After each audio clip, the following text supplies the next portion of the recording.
A man with Dale County ties is helping with relief efforts in the war-torn country of Ukraine. He's the founder of a nonprofit that aims to help recovery efforts going on in the country and the people that the war has impacted.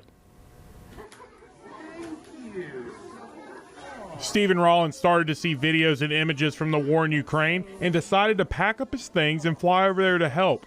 That was nearly a year and a half ago. Since then, he has created the Global Ukraine Initiative, where the money raised goes to recovery efforts and to the people in Ukraine that have been through almost 2 years of war with Russia. Try to fill all these needs, starting with the women and children that are in dire need. During the interview, Rollins was made aware of deadly attacks in Ukraine on Friday. One Russian missile killed a policeman and injured 73 people in President Volodymyr Zelensky's hometown, and another attack killed 3 people. Getting an alert here. As I was calling in, got the alert that there was an air attack underway. The war in Ukraine has claimed the lives of over 60,000 people, destroyed at least 140,000 buildings, and left 17 million people without a home.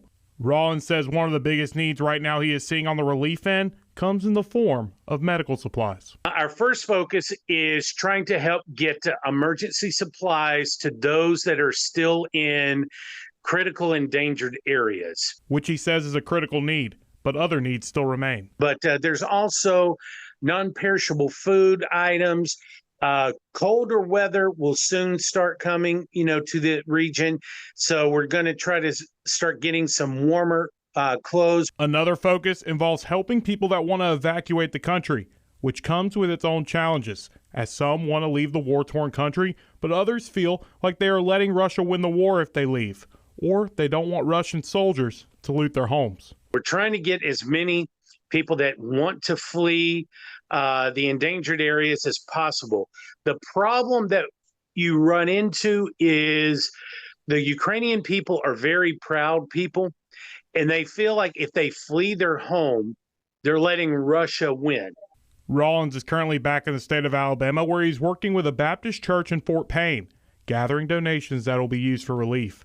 Then they plan on taking all of the supplies and funds acquired back to Ukraine in the coming weeks. And Rollins says if you would like to help their relief efforts, you can visit www.globalukraineinitiative.org. You can also find that link on our website at wdhn.com.